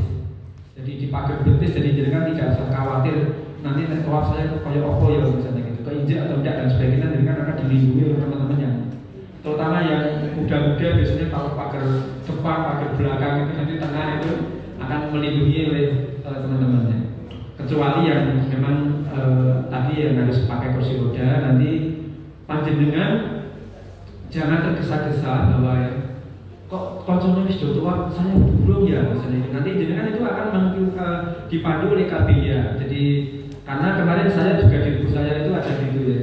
Jadi yang petugas ibadah karena dari pemerintah ya, ngoyak-ngoyak dan rampung gitu loh ya. Sementara jadwal KBIA itu sudah ada jadwalnya, nanti kita akan tawaf yang sepuh-sepuh atau kursi roda itu jam sekian. Tapi yang dari tim ibadah itu mereka ngoyak-ngoyak juga, dan gaweannya nggak rampung gitu loh.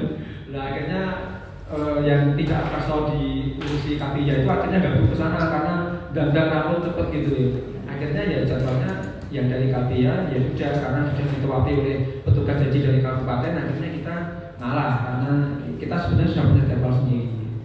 Maksudnya dari jadwal KPI itu kan yang membantu itu saudara-saudara kita yang sudah melakukan ibadah. Maksudnya biar nomor selane ini baru istirahat, nanti ada tenaga untuk itu maksudnya dikasih jeda waktu itu seperti itu. Hanya kadang ada teman yang tidak sabar, kemudian diuyak dari teman dari petugas haji kabupaten itu kemudian makan. Ada yang seperti itu, tapi ya tidak apa-apa, semuanya baik kan. Saya kira nanti sudah masuk waktu asar kelihatannya. Kalau ada pertanyaan besok ada pendalaman materi lagi ya. Dan di luar itu nanti kalau masih ada yang mau ditanyakan di grup juga tidak apa-apa, nanti kita bisa sharing di grup juga ya. Saya kira itu apabila ada hal yang berkenan mohon maaf. Assalamualaikum warahmatullahi wabarakatuh. Demikian Bapak Ibu materi ziarah dan kegiatan di Mekah dan Madinah. Tidak usah khawatir, ternyata Mabes Polri itu menugaskan 57 personilnya untuk ditugaskan 24 jam di kota Mekah. Jadi tidak usah khawatir hilang, kecuali hilang. Kemudian pengalaman kemarin, pengalaman saya membimbing itu kalau hilangnya begitu tawaf sudah hilang, belum sakit, itu saya nangis. Lainnya sudah kembali ke hotel, saya jam 3 masih di situ. Iya, kan dia kan hilangnya di jero masjid itu kan ya. Dan ternyata juga nonton. Iya, beliau sudah 6 kali umroh, 3 kali haji. Berikutnya yang hilang kemarin itu ternyata pelayanan. Sudah sampai ke Afrika, kok iso hilang itu loh. Mari kita menatati yang berhak sombong adalah Allah, karena Allah punya sifat al-mutakabbir. Yang berhak sombong adalah al-mutakabbir.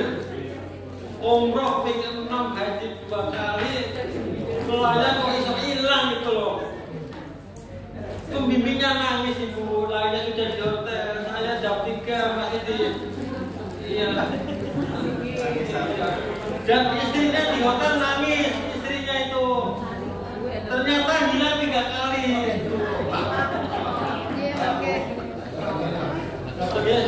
Jadi sekali lagi yang berhak sombong al-mutakabbir. Iya. Kita sama. Mudah-mudahan kita sehat, ketemu anak yang akan datang. Mari kita tutup dengan doa kafaratul subhan